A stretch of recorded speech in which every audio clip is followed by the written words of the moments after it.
Hey everyone, welcome to another Mail Day episode. Today we're going to be going through more cards I've received in the mail recently.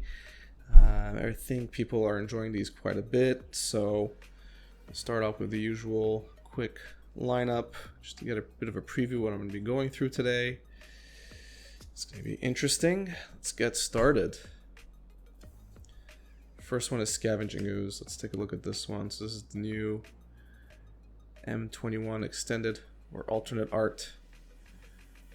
I mean, I like it. I do like the full arts or the extended arts, and the artwork here, I guess there's a bit of nostalgia with the original Scavenging Ooze, so you're either going to really like this or you're going to really hate it. I'm okay with it. I think it's pretty awesome. There's a nice use of green, obviously, as you can tell. And the artwork's it's good. It's good. The Scavenging Ooze is a bit less defined, I guess, than the original artwork, but I still think it works. So we're gonna sleeve it up here. As usual, I'm using KMC Perfect Fit Hards as the inner sleeve, and I'm using KMC Hypermats as the outer sleeve. Still get some good foiling despite the double sleeving there. So yeah, these Scavenging Oozes, or these full arts in general, really look good. You know, I got Storming Entity from the same set, and it really looks awesome in its full art form. I keep saying full art, but I think extended art is probably the right term here. Up next, I was missing an Ancient Grudge, so I wanted to add it. I want to add a second one, because sometimes I do run two in my decks, in my sideboards. Although Wilt, I think, is going to be taking Ancient Grudge's place. The original artwork here is so awesome. The wolf, or the werewolf, I should say. Breaking the artifact. I love that. And it's pretty thematic, because if I'm playing, you know, Huntmaster on the side as well, and I'm playing this card, that's just a nice little theme. Just a nice little theme. That's just me. Of course, at the end of the day, if Wilt is better, then Wilt is what I'm playing. Light Up the Stage is next. I think I got all four here. When I move away from Teamer and start going off into other color combinations, let me see if I can get you a good little shot there. Yeah. Red is still probably going to be in my main focus.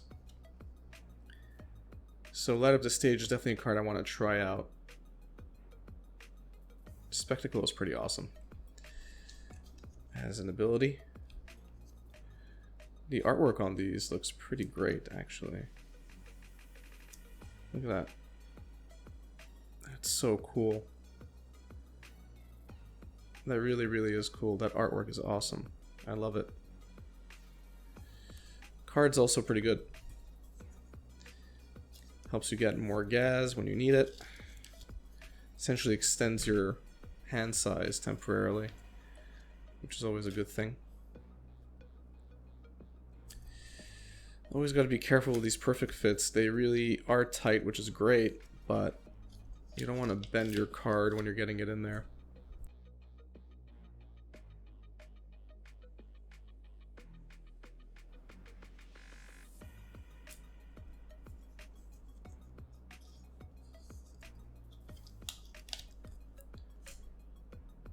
Let's get that last one in. So yeah, I definitely want to go into mono red, try that out. Although going into mono color is a bit hard to brew with. I mean, you can brew a lot, but I don't know. Just when you're stuck to one color, there's only so much you can do, I find. They're looking pretty good there.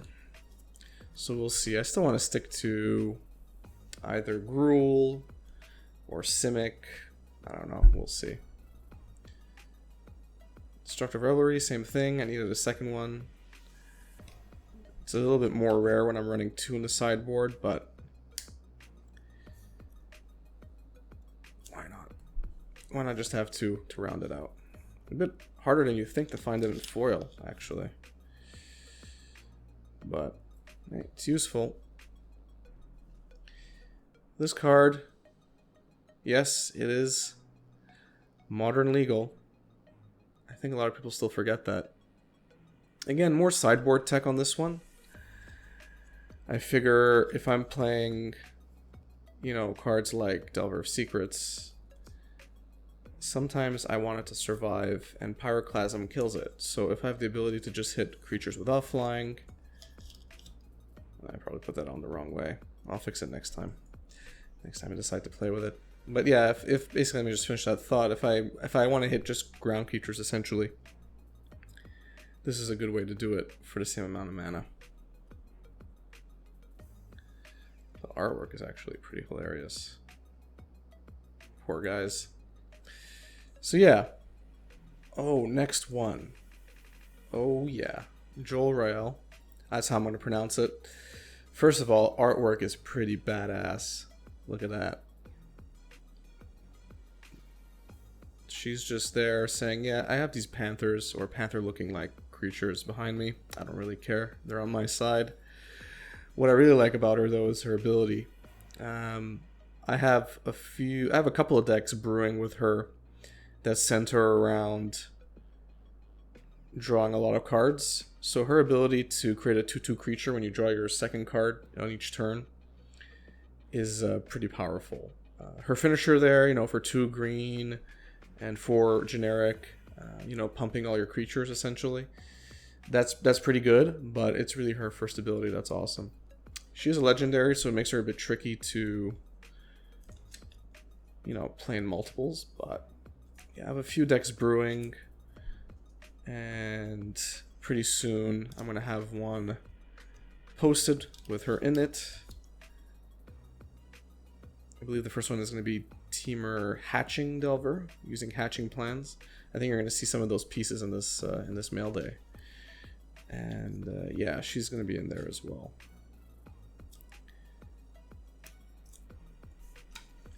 Artwork's awesome though.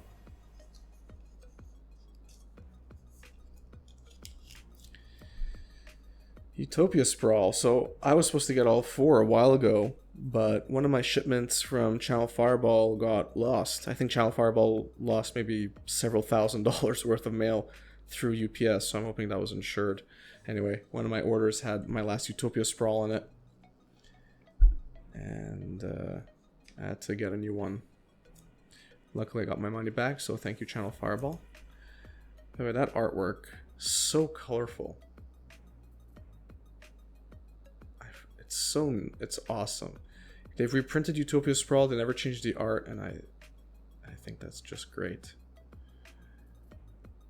I think they should keep that art no matter what. It's so beautiful. It'd be awesome extended if they could, but I don't think it's possible.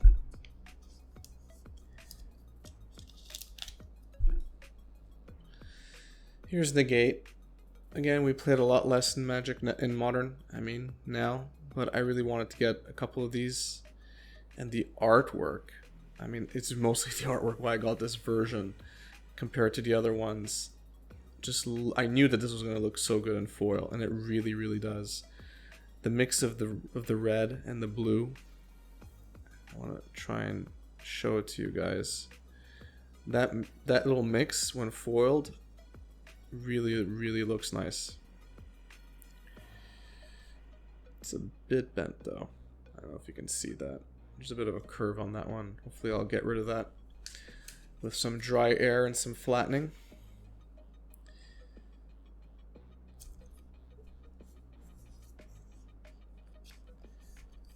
Yeah. Hard to justify negate when you have stubborn denial.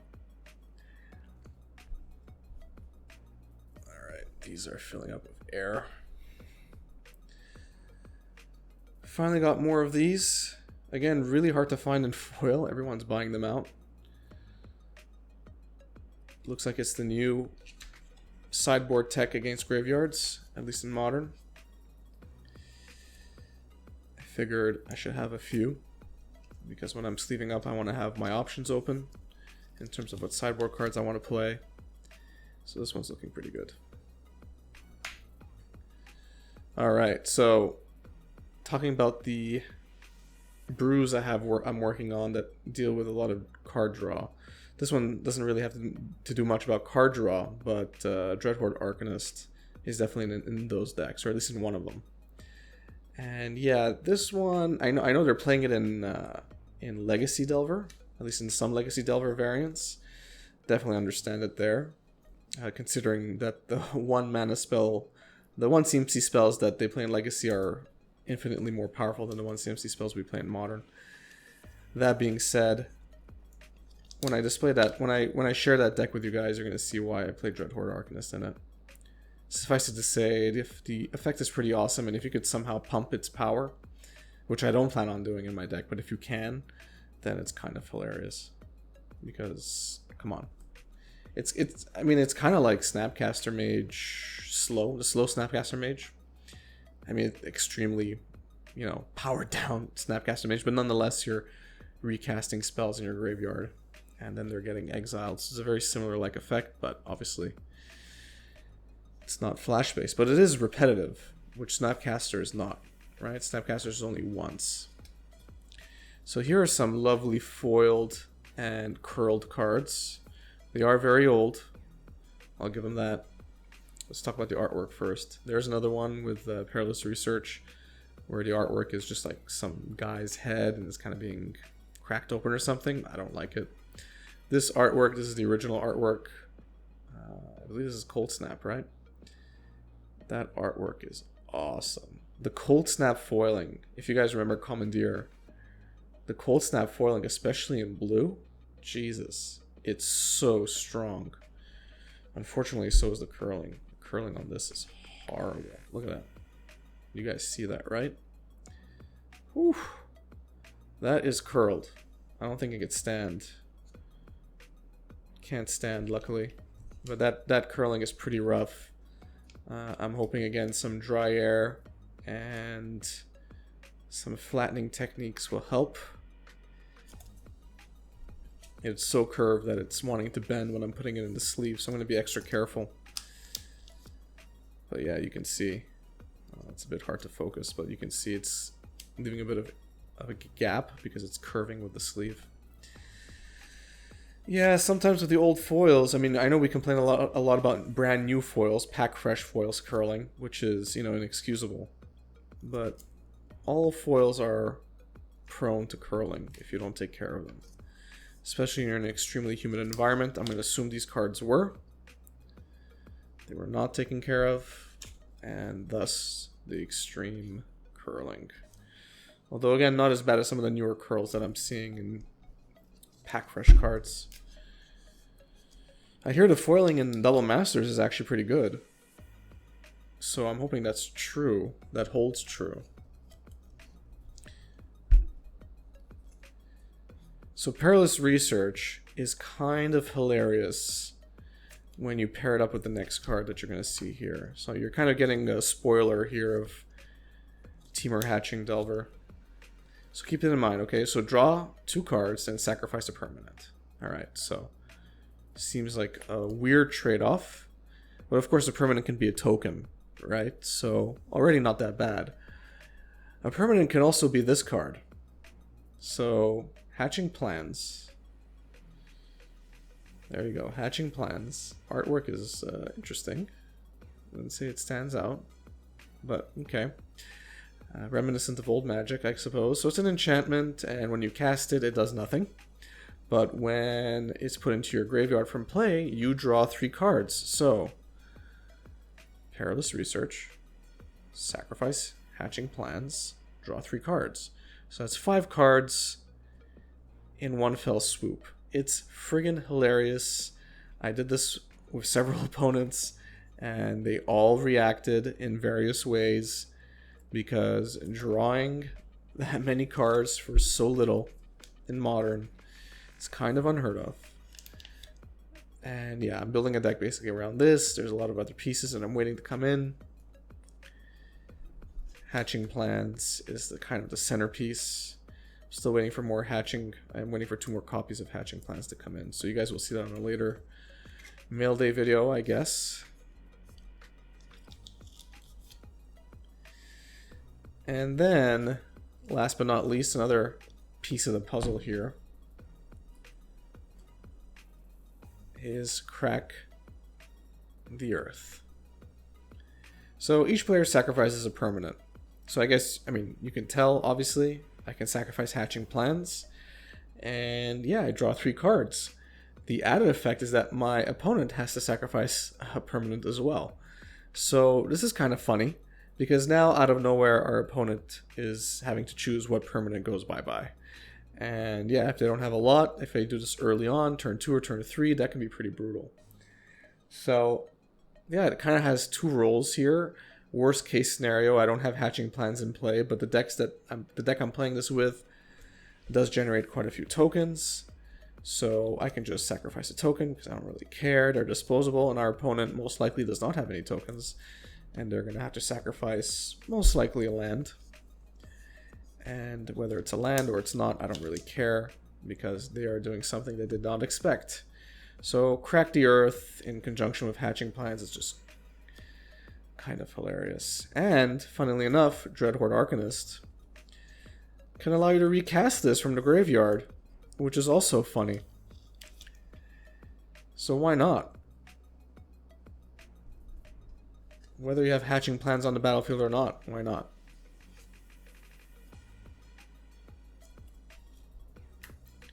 So yeah, I'm going to be posting up those videos soon. I hope you guys enjoy them.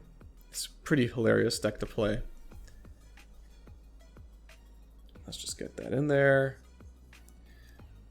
I like the artwork for this, by the way. That is so cool. I almost don't know what's going on. Looks like a huge guy just, yeah, cracking the earth. Artwork's pretty cool.